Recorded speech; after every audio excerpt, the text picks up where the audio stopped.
Okay, we are going live. It says we are going live, and it says now we're live. Well, welcome, folks. Welcome. It's Adult Beverage Thursday. I've had my adult beverages. Probably going to skip adult beverages on Friday because I'm doing it on Thursday. So anyway, for those new to the channel and new to what I do here, which I don't have any new subscribers, I think. Well, actually, we'll talk about that. And so the format is this is a live stream, so you don't have to watch the live stream. The live streams are for subscribers only mostly, and it doesn't really get fed to new people. So it's only 2 subscribers, and it's our chance to kind of have a one-to-one chat. And the format is I talk for 30 minutes, and people have commented that I shouldn't be looking at the comments in the first 30 minutes. So I'll try to do that. I'll try to avoid looking at the comments in the first 30 minutes so I can just talk about what I'm going to talk about. And then after that, we go into the Q&A section, in which then I will read your comments as much as I can. So you can talk among yourselves right now. I'm not going to pay much attention to the comments at the moment, so that the people watching can get a full picture for the next 30 minutes of what I'm going to talk about. And this is kind of an interesting topic. You see from the title, it seems like I'm complaining or something. Actually, there's a punchline. There's a punchline to this. I'm not complaining at all. I just discovered something, is what it is, and I'll let you in on the discovery in a moment, because I was surprised myself. I actually had no idea about what's happening.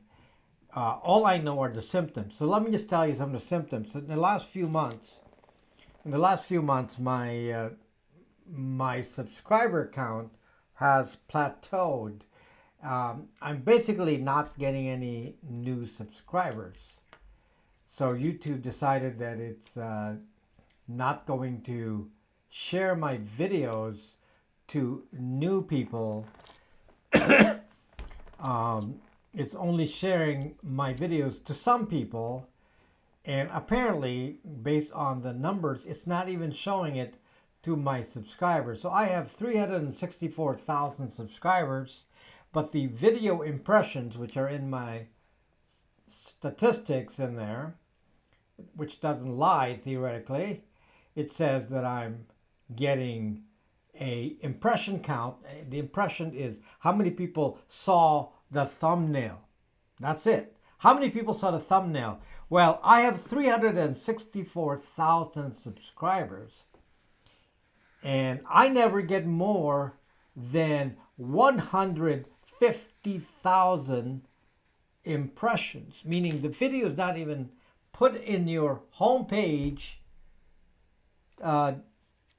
It doesn't even display in the homepage to less than half of only less than half of my subscriber base even see the video title in their homepage. Isn't that kind of weird? So if I have, assuming that YouTube is shadow banning me, it's not sharing me in their algorithm to people outside of my subscriber base. Let's just make that assumption for a moment. Then theoretically, then I should get an impression count of 364,000 at least, if they're showing it to my subscriber base. I'm getting 150, so they're not even showing it. So something's going on. And the other, this is all mysterious stuff that will become clear in a moment, because I actually found the answer by accident. So the interesting thing is, if YouTube sees that no one's watching my channel, in this case, it's basically saying that of my 364,000 subscribers as of right now, that only 150 are even seeing the thumbnail, and of that, some percentage of you are clicking and watching the videos. Now, the last 4 videos have done very well with the subscriber base. I'm getting above average numbers for the first few days of the last 4 videos. So I've been consistently making these videos that in theory are as good as the quality of the videos that were going viral a year and a half ago. Except the interesting thing, and this is really interesting, and this actually leads to a discovery that is kind of surprising to me. The algorithm is deciding that they're not going to feed my videos beyond a certain number. In fact, the number is about 150,000 impressions. And fortunately, the impression count, or the CPM, that's the clicks per thousand, is very high on my videos, and so people are clicking it. Very good numbers on the clicks, but YouTube still is not feeding the videos.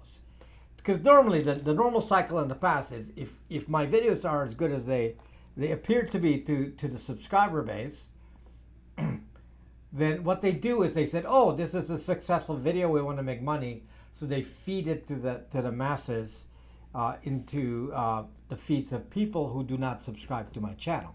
And that then leads me to get new subscribers.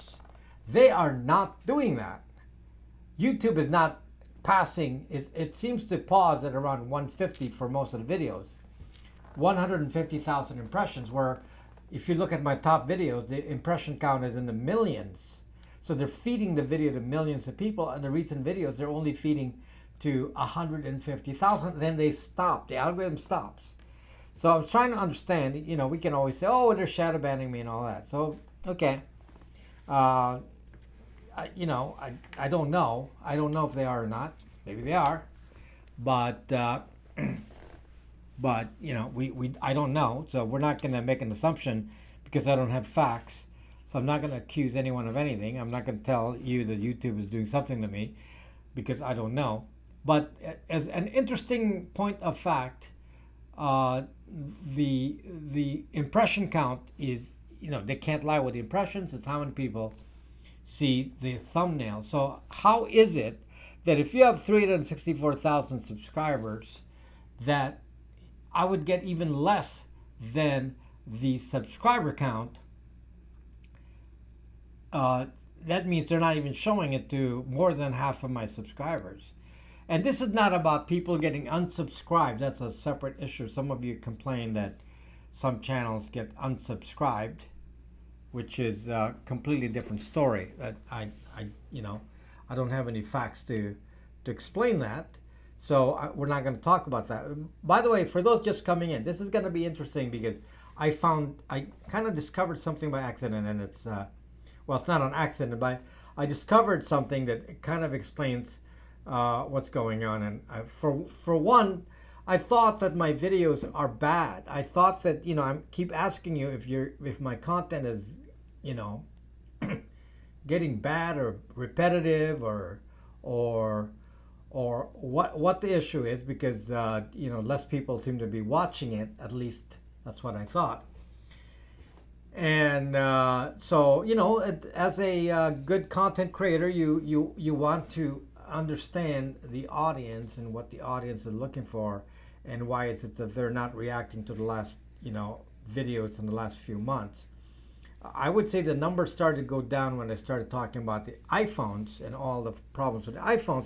So in my mind, I said, oh, maybe it's something to do with Apple people, which a lot of you are iPhone people. Maybe you got upset that I started to attack iPhones, which I think now are the worst surveillance devices ever made. And so maybe some of you don't like that, and maybe that's the reason for the unsubscription. I don't know.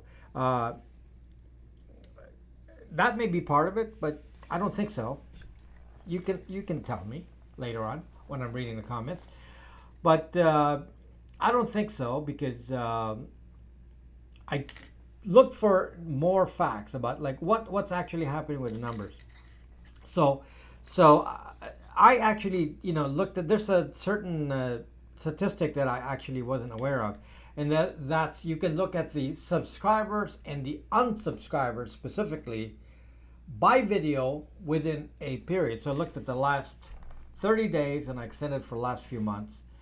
And apparently I have a fairly even number of unsubscribers. So the unsubscribers, like on this video, depending on the video, like if I talked about COVID, I'm going to get, 50 to 80 unsubscribers. So the unsubs on a COVID topic will be roughly 80. So the anti-vaccine folks will get mad at me. The pro-vaccine folks will get mad at me. They'll unsubscribe. So that's kind of predictable. And then there's on a normal live stream, I'm going to get between 20 to 50 unsubscribes every time I do a live stream, because they're going to say, oh, this guy talks too long and there's no specific topic and he's getting distracted by comments, and it just they don't have any experience with live streams, which I was doing for many years on Periscope. So live streams that you interact with the people, and so because on YouTube it doesn't work too well, I'm not going to interact with you in the comments until I get to the 30-minute mark, and then I will interact with you in the comments. Now, so based on this, I was wondering what exactly I'm doing that's is weird, because based on the unsubscribe count, I'm getting about 2,000 people unsubscribing from this channel every month. Now I have 364,000, so that's neither good nor bad, I guess. 2,000 probably normal for a channel this size. So I'm saying, oh, okay, so interesting that I'm losing 2,000 subscribers a month. Some of those are closed accounts, some of them are fake accounts. Who knows what the reason is. There's actually more to that, but anyway, then the question is, what happens to the subscriber count? So normally I get 4 to 6,000 subscribers per month. So then it averages out to 4,000 net subscribers. So 6,000 minus 2,000, I get like 4,000 subscribers a month or so. And lately, if you've looked at my numbers, the numbers are about, close to zero, meaning my subscriber count is constant, which apparently means I'm getting 2,000 subscribers and 2,000 unsubscribers, or a little more than that, more like 2,500 subscribers and 2,000 unsubscribers per month, which is pretty low. And the reason being, as I explained, that when YouTube doesn't share my video with new people, the only people who see my videos are people who already subscribed. So the unsubscribed, the people who have never seen my videos would never see it because YouTube doesn't feed it. So let me set this aside as a thought, and then I'll go into another observation. In the last few months, YouTube has been doing a lot of surveys, and they're sending surveys about what I feel as a creator on YouTube, and what platforms am I on, and what I feel my problems are with YouTube, and on and on and on. And basically, YouTube seemed to be very concerned about how creators are doing, and much more so than in the past years. And they have been concerned about what we as creators seem to feel about being on this platform. And so anyway, I was curious about what is the point of this, why the sudden multiple surveys. There were multiple, and mostly related to the same topic, which, if I'm gonna sense it, I sense a little bit of fear, as if YouTube was concerned about losing people. That's the sense that I got. I could be wrong, but that's the sense I got from the surveys. So anyway, to kind of get a little bit to the punchline here, slowly, the the thing is that my subscriber count on YouTube has been flat, as if nobody really watches me aside from some hardcore subscriber base, which is half of my subscriber base here, and but yet I'm doing very well on Odyssey. On Odyssey, I'm the number 7 creator. I'm in the top 7. I mean it's pretty good. So I'm the top 7 in the top 7 of creators on Odyssey, and I'm mixing it up with some pretty popular people who are popular even on YouTube, and I'm on the top there, in the top 7, and looks like a very, very solid position there, and it's solidifying.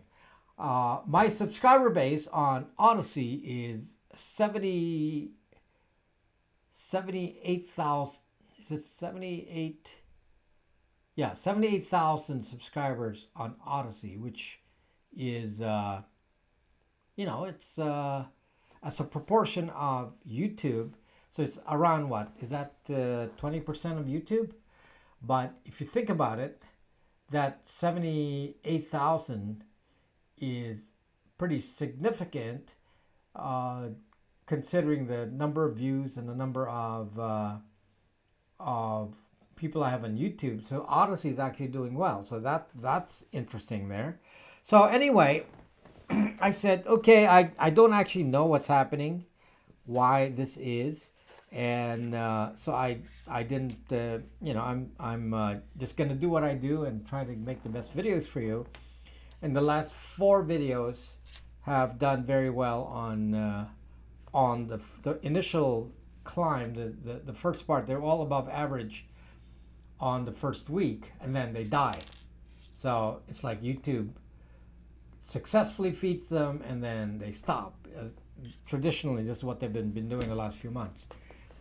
And again, for unknown reasons. And I think the reason is that maybe the algorithm is saying, well, this guy used to get X number of views and suddenly the numbers have gone down significantly, where there's no more to feed. It's almost like my subscriber base is high, but the actual people watching are low. And so what happened there? Okay, so this is an interesting dilemma, because it really it's something it's kind of a mystery. Well, what happened in the last week and a half or so, or 2 weeks, was that I was invited to join Rumble. So I was invited to join Rumble. Now, I'm not, I'm trying not to be in any kind of platform that suggests some kind of, political leanings. So I wasn't pushing to go anywhere else without kind of deep thought. So I said, okay, I don't know. Should I be in Rumble? Because what's going to happen if I go in Rumble? I mean, who's going to watch me in Rumble? They don't know who I am. So Rumble put me on their platform. So I've been in Rumble for I believe 11 days, and I've now gotten 40,000 views in the 11 days on Rumble. I've gotten 3,000 subscribers in 11 days from 0. In fact, on my last live stream 2 weeks ago, I mentioned that I was going to go on Rumble, and then and then I went on vacation, so I didn't really do anything. And then then Rumble started to promote my videos. They put me on the editor's picks on the front page, and then the videos did well, as I expect, because they're good videos, and they got 40,000 views in that short period of time. 40,000 views in basically 11 days. That's for a smaller platform. This is not the size of YouTube, and they have been promoting several of my videos. So they choose what videos they want to put, and they choose from even my old ones, and they put me on there, and from that I got 3,000 subscribers already. And what is really fascinating is that many of the people know me. Many of the people on Rumble know me, and they said, "Oh, good to see you here." Well, it's a big zucking number of people that say, "Good to see you here. We're looking forward to seeing you here. It's great to see you here." And I was like, "What?" So it's not even that, many of these people were new people. They were like subscribers here on YouTube. And the implication is that they left YouTube. So the implication is that many, many, many people, especially in whatever my realm is, although my channel is not, it's not political, I attract a certain group, and a big chunk of that group, apparently half of them, were upset enough that many of them left YouTube. So they went elsewhere. So I did not know that. I had no idea that they left YouTube. So here I'm like wondering, oh my gosh, why is it that no one's watching my videos? Well, apparently the reason is they may be subscribed on their YouTube channel, but they don't go to their YouTube account anymore. So they go elsewhere. So I was under the impression that nobody liked my videos and that I'm failing you and that I'm creating all these bad videos. And the reality is that when they fed my videos on Rumble, it got about the usual kind of response I would get here back in the peak when I used to do well here on YouTube. I used to. It's very funny. And now I don't do too well on YouTube anymore. And the reason is when the initial bunch of people left, the algorithm, and I'm going to give YouTube the benefit of the doubt here, that the algorithm says, oh, nobody's watching this channel anymore. So they're not they're not feeding it because the algorithm senses that the reaction of my subscribers are less, when the reality is half of you already left. That's a pretty big number. Do you understand the seriousness of that when YouTube loses as many numbers as I have lost, just based on the impression count? If I'm going to base it on impression, at least half, maybe more, of the subscriber base have left YouTube or have left YouTube inactive. If that's the case, the algorithm would say, this channel is no longer popular. And so we're going to promote some of these other channels, and that's why some other channels appear to be catching up. Well, they'll get their shot. I don't really care who gets popular here. I don't really care if, some of these new channels that sprouted up are, they're moving very fast, but they get, you reach a limit, and then the algorithm says, we're not sure about you anymore. So anyway, we'll talk about that later. But in any case, I want you to know what I've discovered, and it means that I really must not change what I do. I need to stick to my guns here and stick to the usual topics, and my aggressive kind of topics that go into detail, because nobody else does that. I'm the only YouTube channel, I'm the top at the moment, maybe not for long, but at the moment I'm the top privacy channel. And I guess you could say that as on the internet, I'm the top privacy channel, because now that will catch up in other platforms. So yes, I'm on Rumble, I'm on Odyssey, I'm number 7 on Odyssey. I'm gaining subscribers very fast on Rumble, but they're only watching the videos that are being fed by Rumble itself. I don't have enough of a subscriber base for them to watch my feeds directly. So I'm not. It's kind of a beginning stage, but the getting 40,000 views in approximately a week is on on Odyssey is surprising because I thought, I mean, on Rumble is surprising because I thought Rumble was some small channel, some small platform. Apparently, it's not small. So I had no idea. So yeah, I had no idea, and so Rumble's actually has a surprisingly large base. I mean, I've been on some other platforms like I'm on Gab, for example, and got no response. So I kind of didn't do anything with Gab. I get some traffic on Odyssey.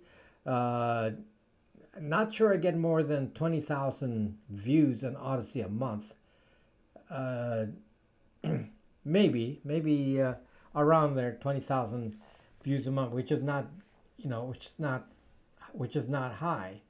So getting 40,000 in a week on Rumble was quite surprising, and actually, uh, made me feel good that the message is still getting out there and that I'm being suppressed for some reason. So maybe the suppression is from shadow banning. Maybe the suppression is because the algorithm noticed a change in pattern and they don't know how to react to it, so they just react by not sharing the video, thinking that my videos are bad. Whatever the reason, it doesn't really matter. I'm gonna do what I'm doing, and yeah, I'm not gonna get too concerned about it because uh, one of the things I wanted to do in this last video was to talk. I've been trying to talk about machine learning and AI. But the first video I did was received so badly. Was one of the lowest viewed videos I've ever done. So I didn't want to do part two. This is actually part two of that. So part two is this last video on the Skynet part two, and it's doing quite well right now. It's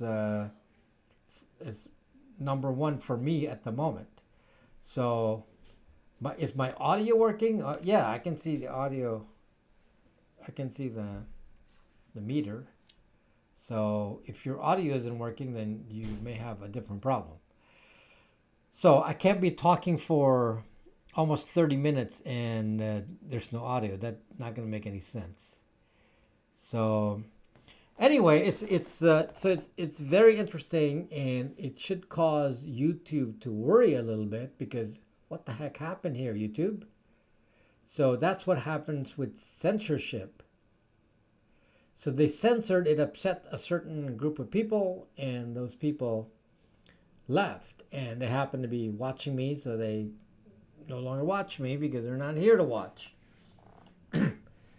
So, yeah, I'm not directly related to the stuff that, whatever it is that's being censored, because I was not censored, but they apparently left because they felt that they couldn't watch what they wanted to watch, so they left, and affected me in a big way. So most of those censored channels probably left already. So you're coughing a lot. Possible COVID-19. Yes, I already got COVID, so I'm gonna be coughing for a month after that. So yes, I got COVID, some weeks ago. So yeah, I'm going to be coughing for a while because that's what COVID does. Not a big deal. Not a big deal. Okay? Because if I talk about COVID again, people are going to, the anti-vaxxers are going to get mad at me. The pro-vaxxers are going to get mad at me. It's like everyone's going to get mad at me. It's like, Zuck, come on. Pay attention to your own life. Don't worry about don't worry about COVID. That's not the issue of today. Okay? Stop worrying about that. Worry about other things. Not something to worry about. So, anyway, it's an interesting finding, and it's suggestive of perhaps a big impact on YouTube. I mean, it should be obvious. Do they need a survey to tell them this? That they upset maybe a large portion, maybe 50% of the viewers, and that of that 50%, a big chunk of them left. Is that surprising? I guess not if you actually, use common sense. It's not really all that surprising. So they have a lot of mending to do to make sure that perception of what, of the censorship stops, but I don't think they're going to stop. So in any case, that's the facts of the day. So I'm not going to go worry. So if you think about it, you might consider myself here at the moment to be restarting. I'm back to about, realistically, to be no more than 100,000 subscriber, 150,000 subscriber channel in reality, because a lot of the people no longer go to the YouTube account. So I'm starting from scratch here, and you know what? Who cares? That's fine. I'll start from scratch any day. I'm gonna get you excited about my topics any way I can do it, because my topics are interesting. So I only need YouTube to go share it, and if they won't share it, maybe you guys can. Maybe you'll share it on some other platforms, and make sure that people see my videos. And please, the other part of it is because I told you about the dangers of YouTube tracking who you subscribe to, and some of you actually unsubscribe because of that. Please do not unsubscribe. What you could do is make another account if you want to make comments and not be recorded on that account. Make another account with a different email. But please do not unsubscribe, because it has quite an effect on the algorithm. The algorithm that is very dumb. This is a dumb AI at the moment. It doesn't actually know what's going on, so it looks at the unsubscriptions and saying, "Oh, this Rob Braxton guy's screwing up, so we're gonna assume that they're unsubscribing because he's screwing up with his content." So that's what I sense the algorithm is thinking, but based on the reactions I got on my videos, the same videos I put here, and they're being posted on Rumble with much higher views. The same videos getting much higher views. Some of my recent videos got much higher views than here on YouTube after a couple of days of showing. So yeah, that kind of tells you something here. So yeah, so the videos are fine apparently. I'm glad to know that. So I'll keep doing the content because apparently they're okay. The problem is elsewhere. So anyway, that's the findings of the day. It's very interesting, and I hope it's a heads up to somebody at YouTube that maybe they're not if they care about money, they need to appeal to everyone, not just who they want to appeal to. Well, thank you guys for that, and let me just segue to the section where I'm going to pay attention to your comments. So, but before I do that, we're going to talk about my sponsor. My sponsor happens to be Linode. Linode, of course, is a cloud service provider. If you want a server, you're going to say to yourself, where do I get a server? You're going to think about maybe GoDaddy. Maybe you're going to think about AWS and some other third parties, hundreds of them, thousands of them, providing services in the cloud. And you will find yourself asking, which is the best one? And if you don't know anything, I'm going to tell you right now, the place to go is Linode. As somebody who's gone to many of these, I've myself used many ISPs and cloud service providers, including AWS and GoDaddy and all this. And if I want a deal, I'm going to go to Linode. So if you go to Linode/Rob Braxman, so linode.com/Rob Braxman, they're going to give you a $200 credit that you can apply to servers, your Linux servers, for 2 months, up to 2 months. And some of their servers are so cheap you may not even need to spend $200 at all. Some of their servers are as cheap as $5 a month. So, so consider that. Linode is, as far as I know, one of the least expensive and the best support. So that is my sponsor. Anyway, Any boat stuff on Rumble? No, I haven't seen any. They have cooking, and then the rest are whatever. People who've been kicked out. Some on the left, some on the right. They've been kicked out of somewhere. Depending on the country, like I know there's a leftist group in Brazil was kicked out and they went to Rumble, and of course many people on the right here in the U.S. went to Rumble. So it's left, right, whatever. Depends on the country. Okay. I'm reading your comments now. Discern content on Rumble. Some stuff is good. Will you be attending? I've never attended DEF CON, to be honest with you. I only watch the videos. I don't have time. I watch the videos after. You know, normally it's delayed a little bit. Then I watch the videos of DEF CON here on YouTube. So I really have time to go to DEF CON. I'm too busy. So, yeah. So that, you know, never get a chance to actually visit DEF CON, which is not a problem. Heavy duty case for Brax 2. So somebody asked about a heavy duty case for Brax 2. So here's my Brax 2. And you'll notice I have a different case. Okay? My case is different and it has a higher lip in there. So when you drop it, the lip protects the glass. Okay? And it's not the case that you usually see, and it's very deep. It's actually quite thick. Okay, so this looks like I don't know how they made this. 3D printed, maybe. In any case, this case was made by somebody in Brax by the name of Cowboy Zero. Cowboy Zero.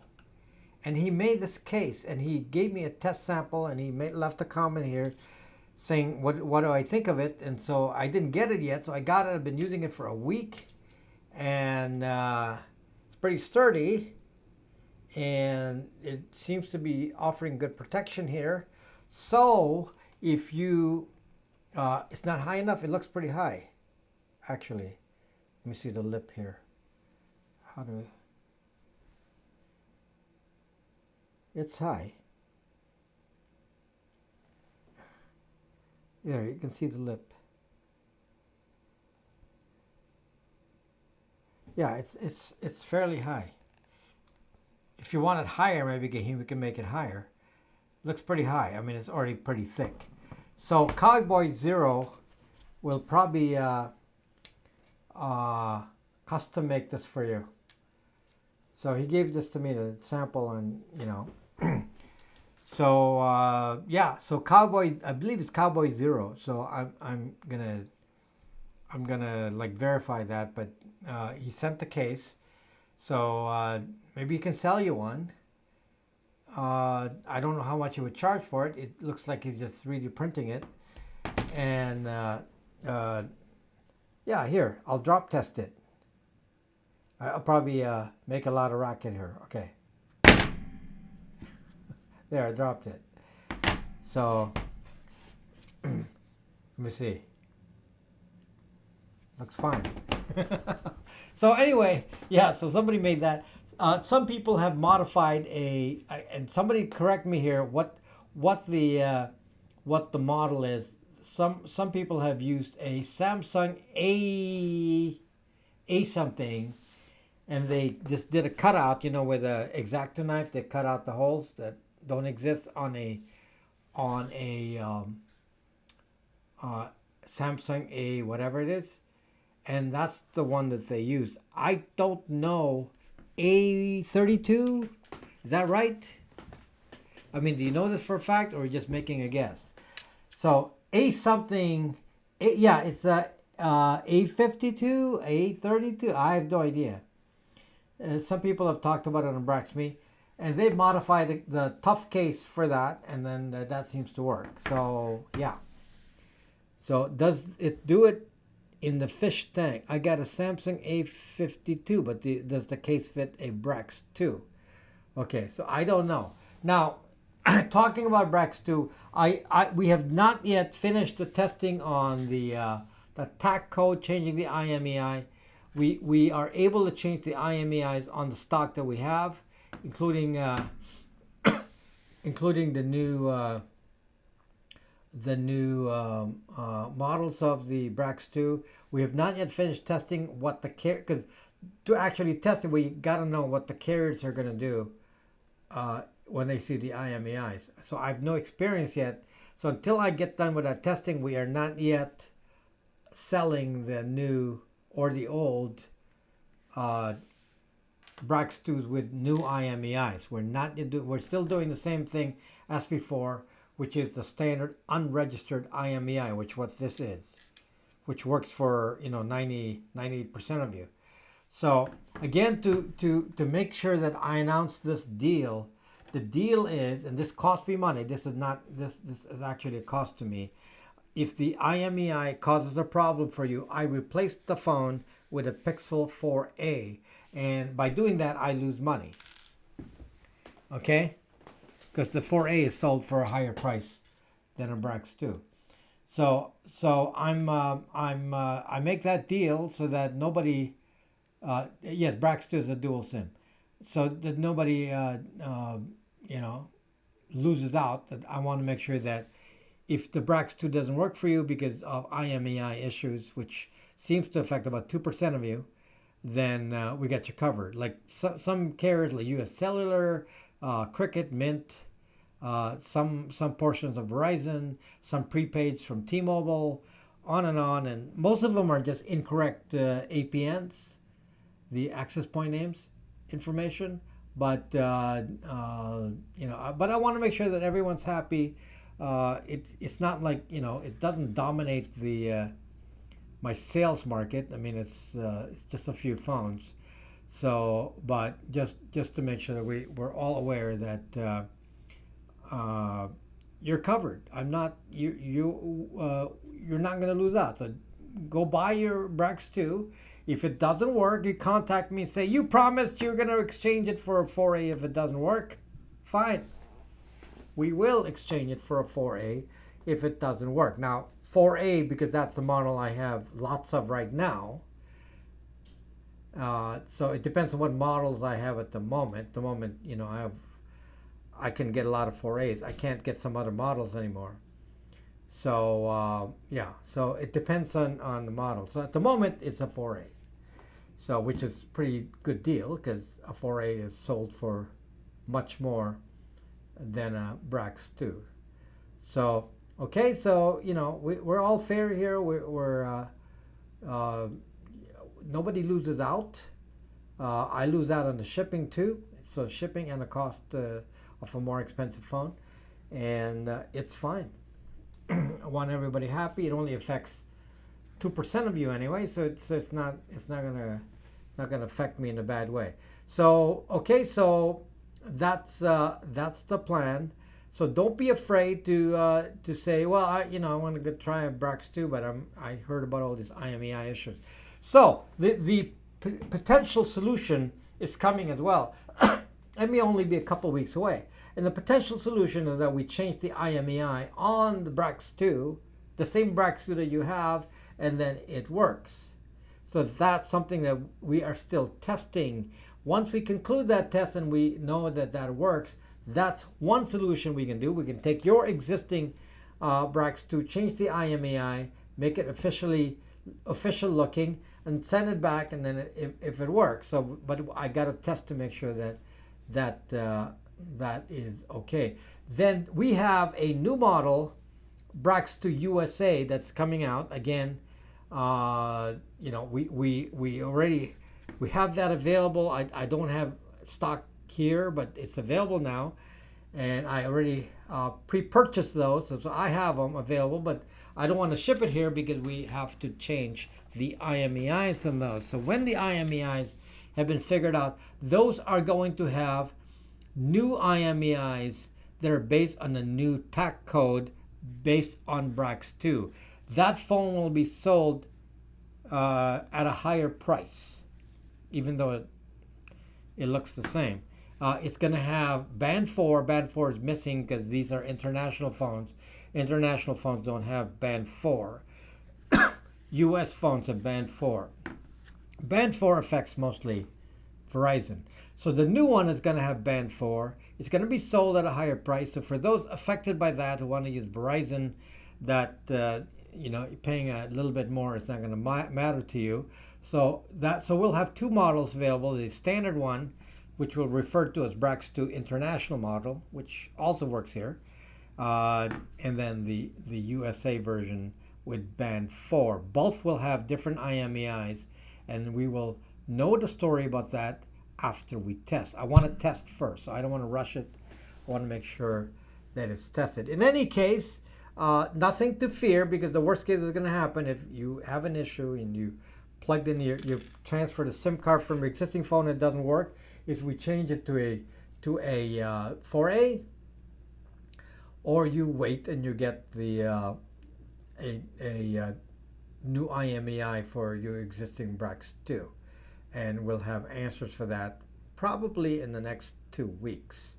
So I went on vacation, so I wasn't able to finish that early. So anyway, that's the good news.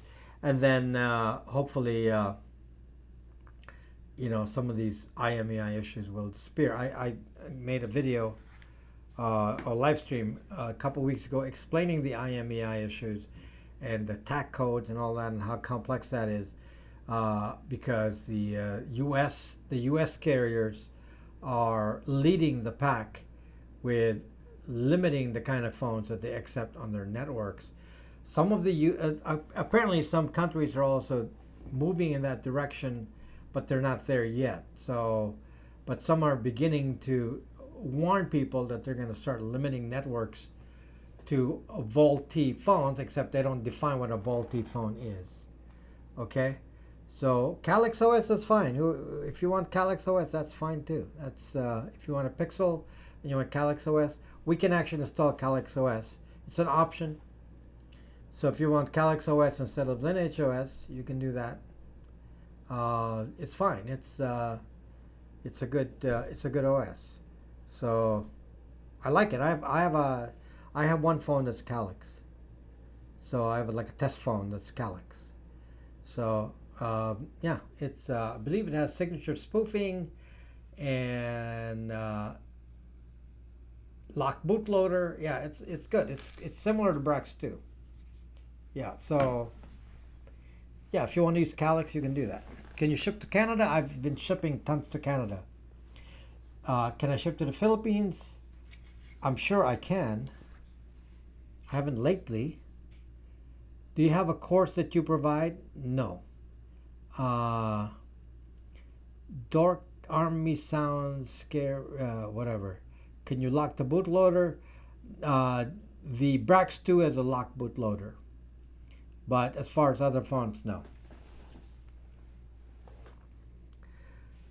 By the way, if you get a Pixel or any Google running Lineage OS, it gives a bootloader message to scare you. Don't worry about that, because that's a Google message. They just want to scare you, so you ignore that. Thank you, Lifters. I've completed software engineering bootcamp. Your community is very supportive and guiding people the right way to know about that. Thank you, LAX Lifters. Is that what that means? Or Lax Lifters? Thank you.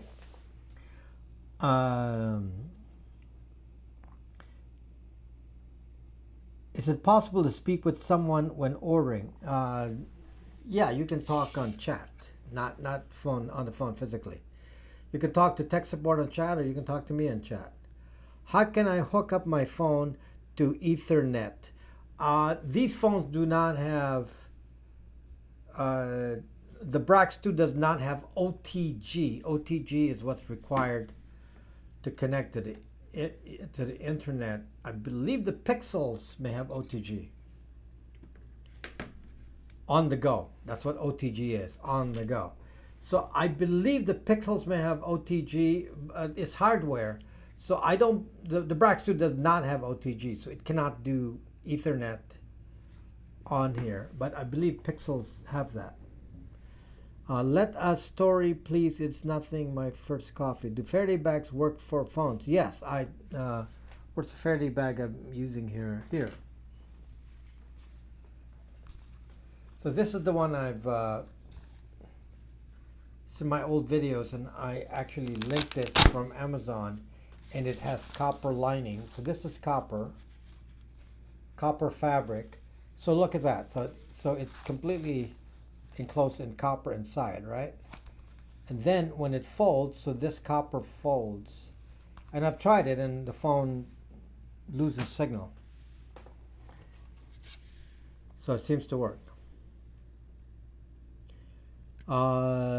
Thank you, Henry Bob. Will there be a Brax 3 soon? No, it's Brax 2 USA.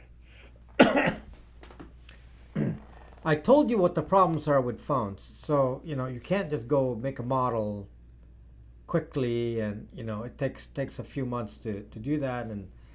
And we can't, some of you say, well, I need one with replaceable battery and this and that. And the fact of the matter is that to make phones at a reasonable price, you have to use an existing motherboard. So the existing motherboard has to come from either Qualcomm or MediaTek, and Qualcomm is only accessible with the big players. So the only choice for most small phone makers is to use MediaTek. MediaTek is in Taiwan.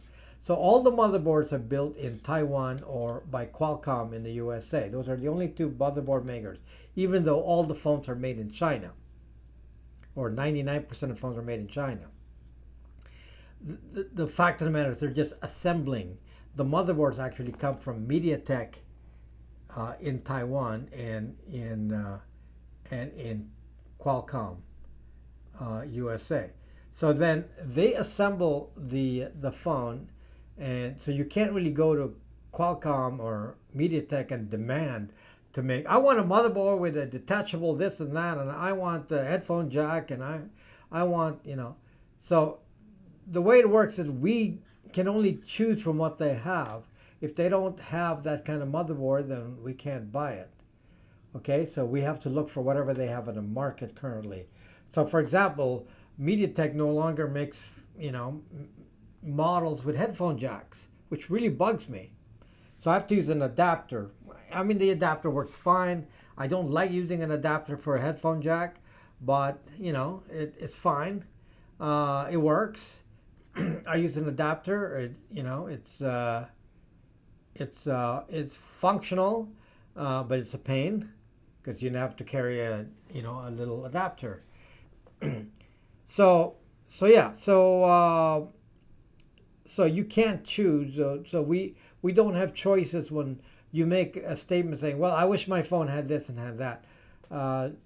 In order for it to be reasonably priced, you buy the phone that you buy the motherboards that they make.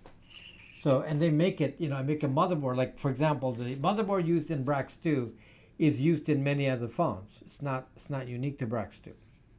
The OS is unique. This is a Brax 2 OS, the Brax OS. So that's unique. The hardware is also unique in assembly, but the motherboard is not unique. So why can't you de-Google a Samsung? Because Samsung locked their phone. U.S. phones are locked from de-Googling. Why don't you complain to Samsung for that? So they don't want you to de-Google their phones. So they have locked their USA phones. And I've tried like de-Googling, a European version, and personally I failed, so I didn't want to do it anymore because I wasted money doing it. Do you also give advice on privacy for your PC? Yeah, I have videos on that, like on Windows. I mostly use Linux though. What do you think of Fairphone? Fairphone, if you run it on, run it with a good OS, an example, you can use Ubuntu Touch, should be fine. Is Brax 2 on Lineage OS? No. Brax 2 uses Brax OS. It does not use Lineage OS. Brax 2 is its own OS. Brax 2 is better. Brax OS is better than Lineage OS. That I can tell you right up front. Brax 2 is more secure than Lineage OS. For one thing, it's a locked bootloader. And there's other security things that are done on Brax OS that are not done on Lineage OS. Also, it has signature spoofing and things that don't exist on Lineage OS. But Lineage OS is fine. You know, it's not, it's fine because it supports more devices. However, Brax OS is better on a Brax 2 phone. Do you still live on your boat? I don't live on a boat. Okay, just making sure you understand that. I work on the boat. My boat is my office. That's where I do the videos. I don't live on. Well, I may stay there once in a while, but that's not my boat is big enough to live on. Yes. So. But it's my boat is built to be a bug out vehicle. My boat has water maker. It has watch the boating channel. It has it's a sailboat, so I don't need to have an engine. It can be completely independent electrically. It can actually power itself without any power. I can go to an island, anchor, and I can make water. Make electricity, has solar panels, have inverters, have internet access, and do all that.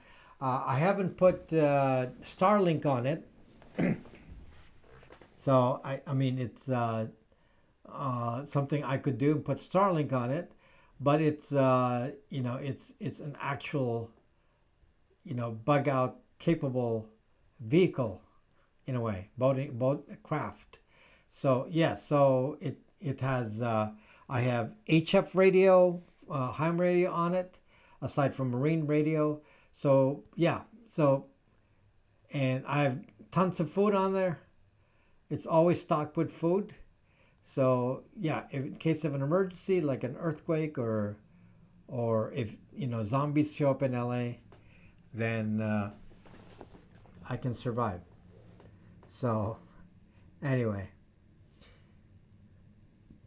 I remember this channel, what? You subbed a year ago, then you didn't come back? Is your SM slip a liveaboard dock? What is an SM slip? So my slip, my dock has liveaboards. Yes, I am not a liveaboard. My dock has my neighbor's a liveaboard, so he can watch my boat. So if any of you want to, steal something from my boat, my neighbor will spot you, aside from the surveillance cameras that are on there. Santa Monica has no slips. Santa Monica does not have any slips. Zombies are a Florida problem. Okay. Best Android app for documents I can save to external storage. I don't know, because I use open, what do I use? On Linux, I use Open Office. So I don't, is there Open Office on Android? I don't really know, because I don't do it. So would Android be remove his antenna? You mean you're going to climb up the mast? You're going to climb 60 feet up in the air and remove an antenna? What is my amateur radio call sign? Authenticity seeker. Be serious. Why would I tell you my amateur radio call sign here on YouTube? Why would I do that? And then so you can go check out where I live? It doesn't have where I live, but still. Is that what you want to do? Well, I'm not going to give you that. You only need to know my call sign if I'm broadcasting on ham radio, which I am not. So you have no right to listen to my call sign because I'm not required to do it when I'm not on the air on ham radio. But yes, on field day I was on HF. So if you were on HF, I was doing a lot of CQ on HF in the what band? I was on 40. I was on the 40 band. So I was on 40. Some on 20, but mostly I was on 40. But it was a very closed field day. It was pretty hard to get anywhere. So I made contacts, but not too many. Not too many on 40. So in case you're wondering if I really know, yeah, I have a general license. Yeah. So why so secretive? Would you publisher you want to get doxxed? You know what doxing is? So, for example, Albatross says he's K7AGE. So now I'm going to go and look at who K7AGE is and then go find out where he lives. And find out all the social media activity. Now, why would I do that? I'm the privacy guy. That doesn't make any sense. You may want to do it, but I'm not going to do it. Of course, if you're talking to me on the air, I'm gonna, you're gonna hear my call sign. So, what is my call sign? K. It starts with K. I just changed it. Goodness, I gotta look it up because K what? I think it's a K3, K3 something. I forgot. Your TI-83. I just got here, just saw the title. Can confirm something's changed again around here. Any commercial advice? What is the commercial advice? I was down with Rob since his first DVD pickup artist. I don't know what that means.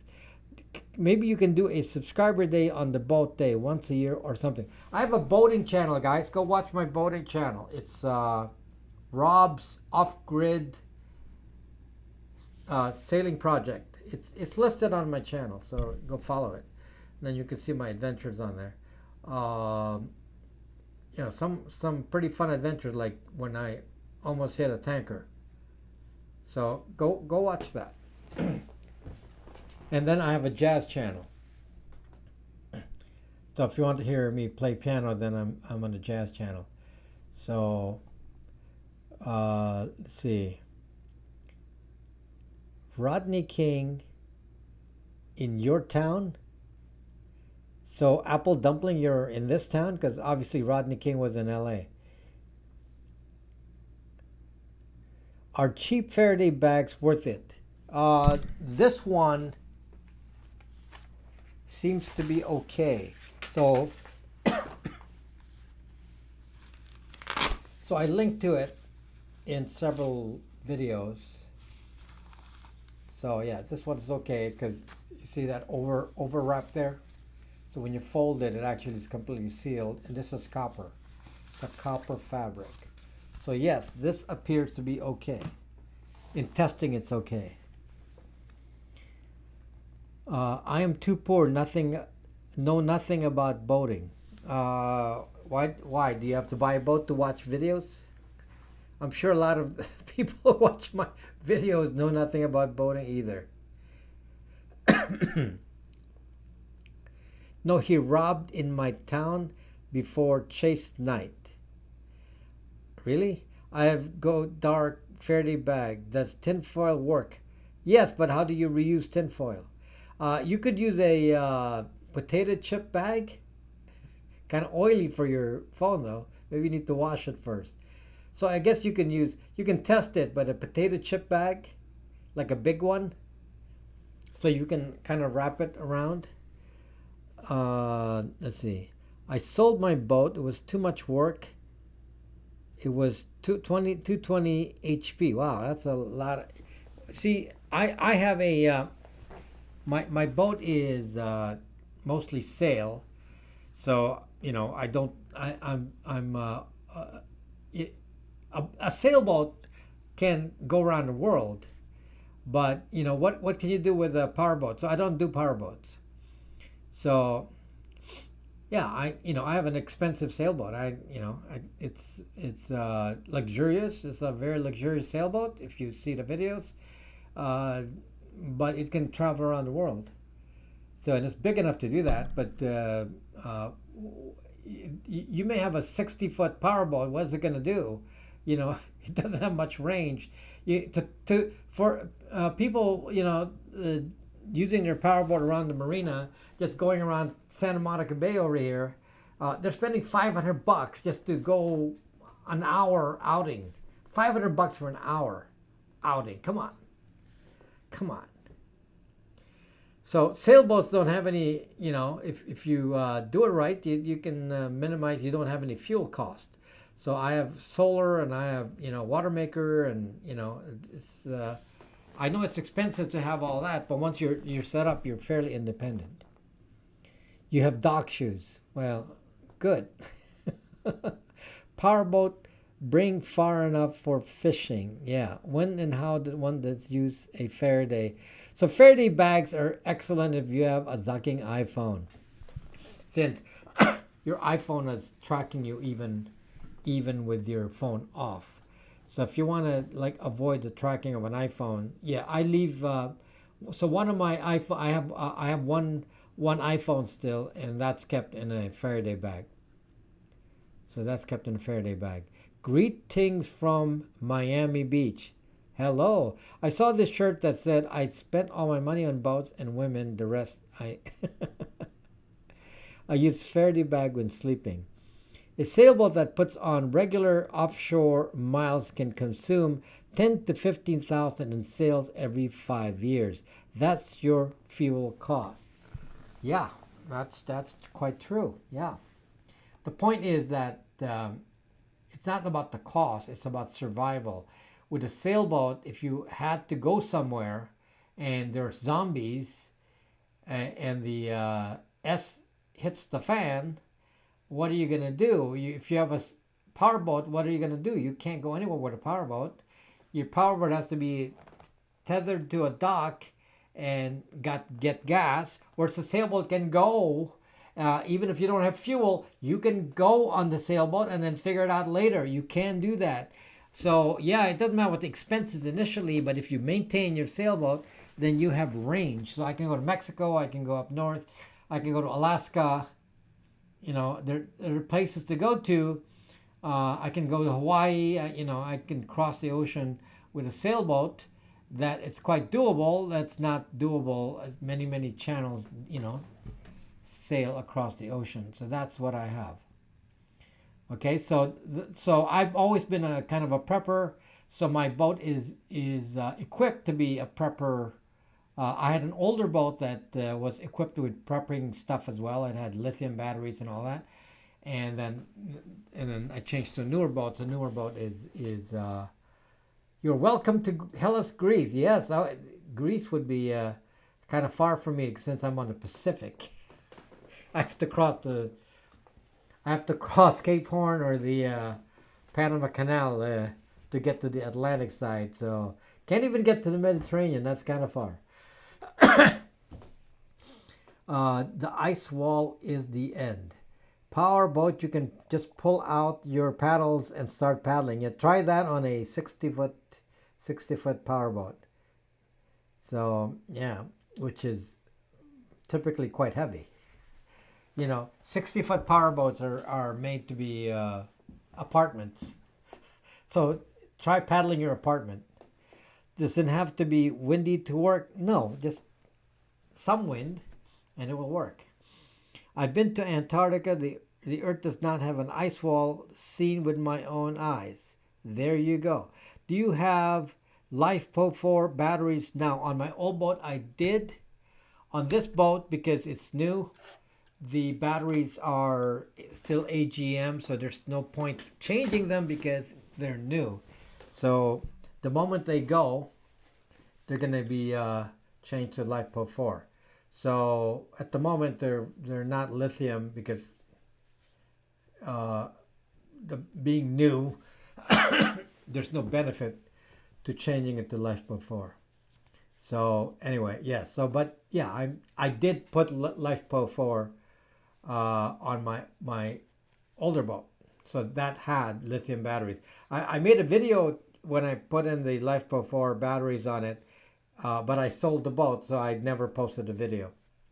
So anyway, I just rewound to your channel discussion. Congrats on top 7 on Aussie. How did you can rewind on a live stream? I didn't know you could do that. I did not know you could do that.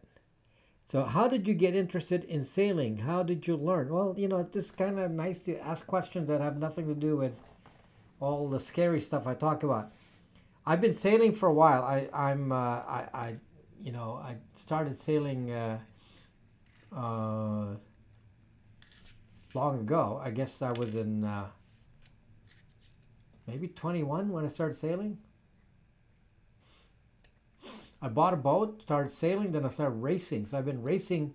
I started racing sailboats pretty much since I was 21, I think. Yeah. So I've been racing sailboats since, and yeah. So I raced from small sailboats to larger sailboats. So yeah. So I'm pretty skilled. Some people are questioning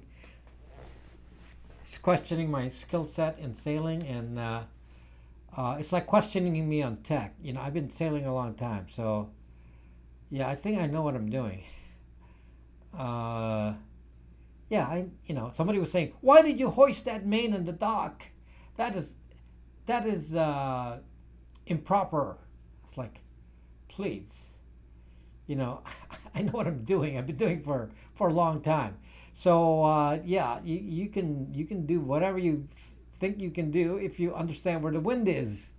So yeah, when you're racing, for those of you who have ever experienced yacht racing, often you're only inches away from the other boat in pounding waves. We get really close, and the fact that we can do that points to the skill level that there's no. Well, sometimes there are collisions, but collisions, considering the situation, collisions would happen more often if not for the skill level of the people who do it. So we're very, very skilled. We're very, very skilled. Okay, so this somebody needs to take away this Doug guy, like permanently.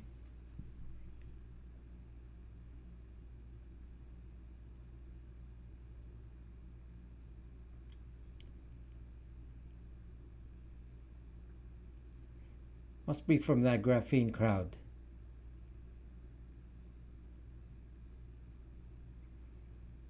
Not exactly easiest to do that here. Okay. Okay, so we don't want any one of these graphene people in here.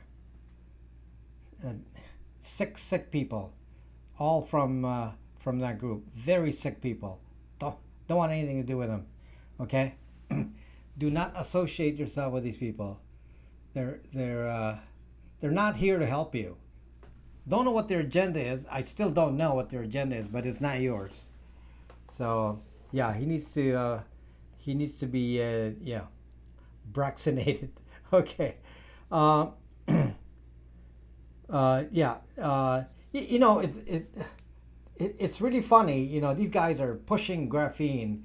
In case you didn't know the story, the graphene guy, McKay, stole graphene from Copperhead. I talked to the guy, the owner of Copperhead, and they split up, and he was an employee, this McKay guy, and he stole the operating system that he had no right to, and that's why there's a lawsuit about that. And now he's got, I'm all powerful here and all knowledgeable, and I'm the big shot, and I know everything, and you're dealing with a guy who stole the OS, and he's like saying, that he makes videos calling me the scammer here on YouTube. That's the scammer. He stole Graphene OS from Copperhead. Whew. You steal something that's not yours and say, well, you know, he's a bad guy. The Copperhead guy is bad, so I'm going to go steal it. Okay, right. Okay, so let's not deal with these people. They're not here to do good for you. Okay, what is all the hate? Yeah, exactly. Not for me. I'm not the one. But they come in here and do this, attack me everywhere, and they're not really worth paying attention to. So I just want to make sure that they're deleted. That's all I want to do with them. Delete them. Okay? That's the first time I ever told you that graphene story. So the more they come here, the more I'll reveal more details to you, but let's not get into that. Okay? So, you know, I'm not here to... Some people say, well, how do you compare it to somebody asked a moment ago, earlier in this video, how do you compare it to other YouTube channels on privacy? There's some new channels now, apparently, and you know they're getting subscribers because YouTube is feeding them, whereas YouTube is not feeding me. The original one is the hated one. So the hated one was the biggest privacy channel, and then I passed him, and then hated one is not getting any feeds either. And then I got past his level, and then I'm not getting fed.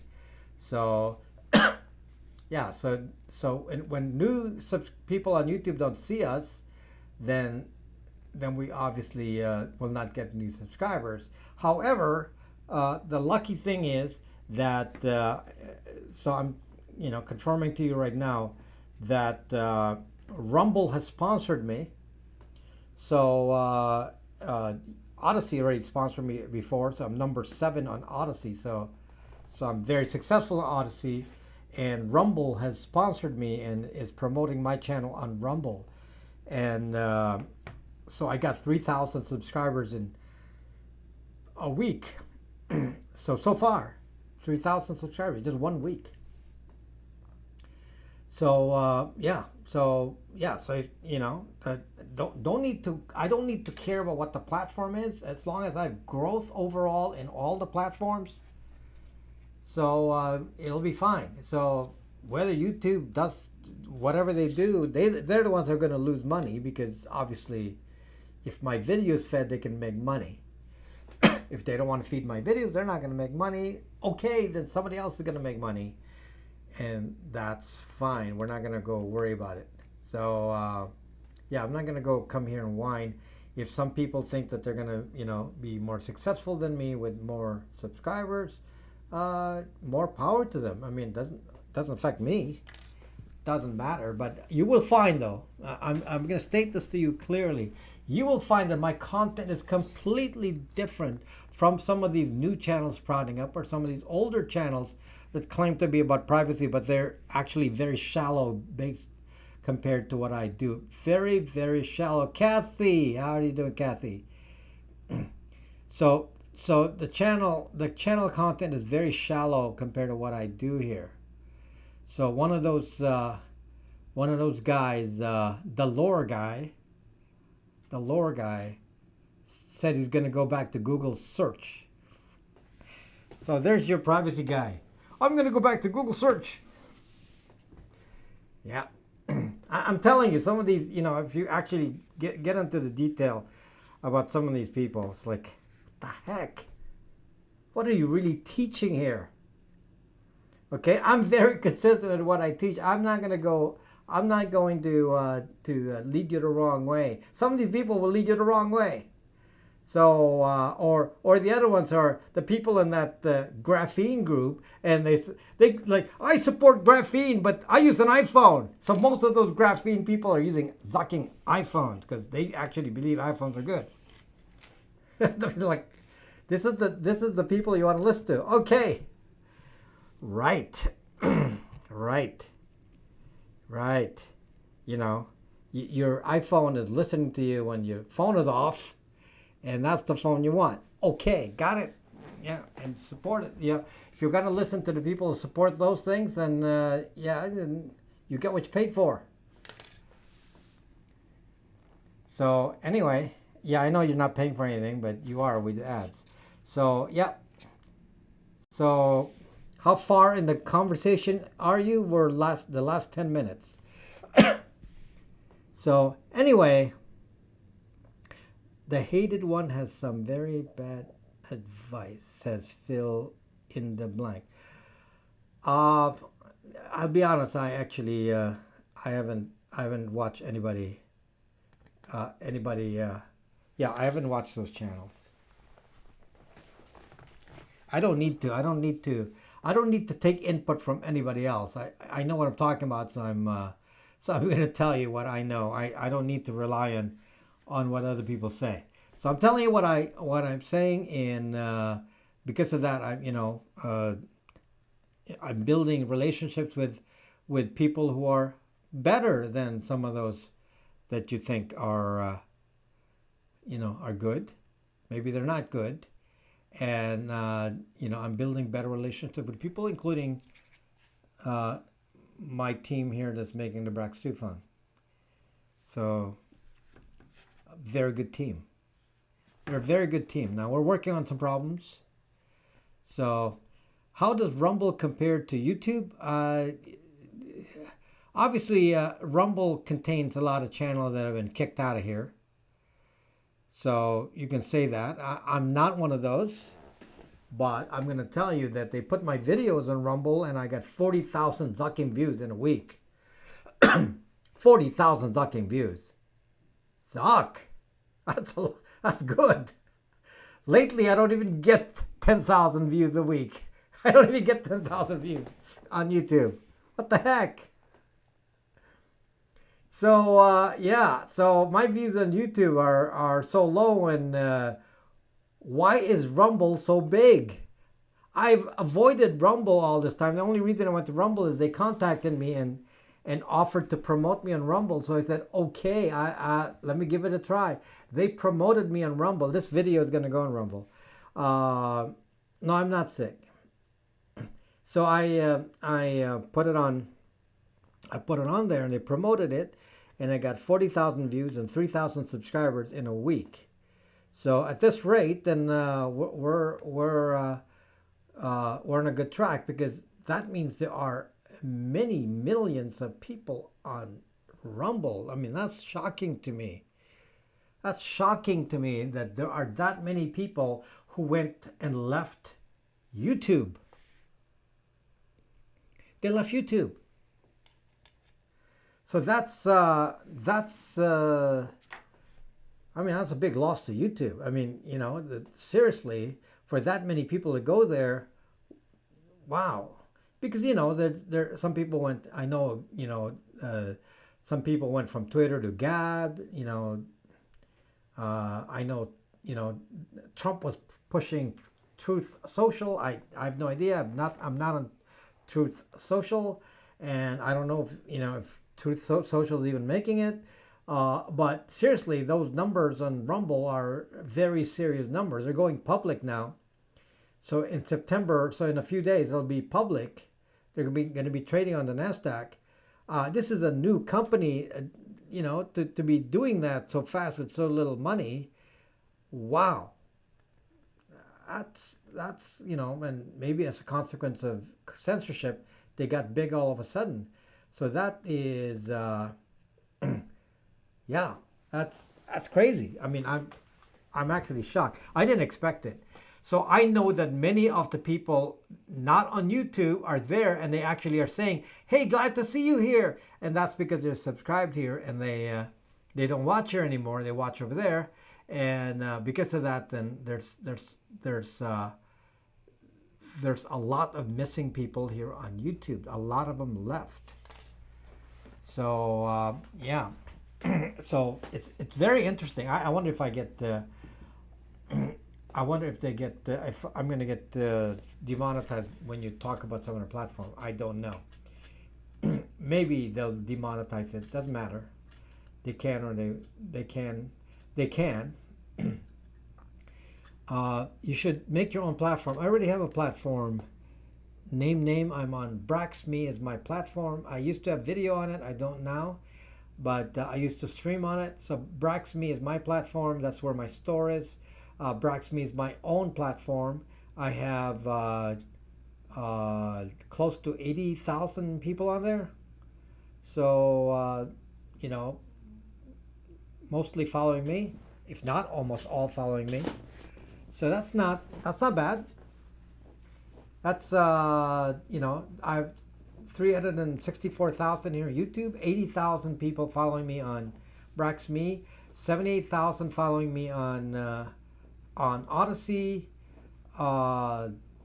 7,000 following me on Twitter. I used to have 40,000 following me on Periscope when it was around, and then now here on Truth on Rumble, I got 3,000 in 1 week. So yeah, so we'll see how that goes. But that's interesting. That's interesting. And my other channels have more subs too. So is it live on Rumble? It's not live on Rumble, but it'll be forwarded to Rumble the next few hours after I finish here. Then it's gonna go on Rumble. I only have 5 minutes left here. So, do you put out email newsletter? No, I don't do anything other than go here on the videos. Don't have time. Too much to do. But I'm on Braxme, of course. YouTube shadow banned me. I used to have 6 subs. um, do you offer VPN? Yes. Bytes VPN. Everything is on the Braxme store. I have Bytes VPN for VPN. I have Braxmail, which is a metadata-free email. So if you want your email not to include your IP address and all that, we do that for you. I have, of course, a Brax2 phone. I have router software, which currently can't sell because we don't have Raspberry Pis, but I still have the software. And then we also de-Google phone. We offer a de-Googling phone service. Plus we sell pre-de-Googled Pixel phones. So yeah. So thank you, formerly 007. Yes, Bytes VPN is again. I'm a small company with not a large number of VPN subscribers, which means there are not a lot of people per server. So the servers are not overwhelmed. You're not going to get servers that are always full of 1,000 people. It's not gonna be like that. So it's advantageous to you because the VPN is not recognized as a VPN by Amazon or Google because there's not enough people for them to recognize it. So subbed, invalid access. Who did you sub? So anyway, yes. So come to Braxme, and that's where my store is as well.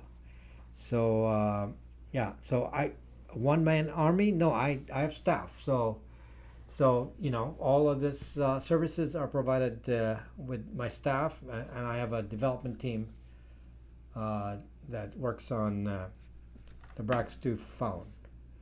So Dell sells Linux machines.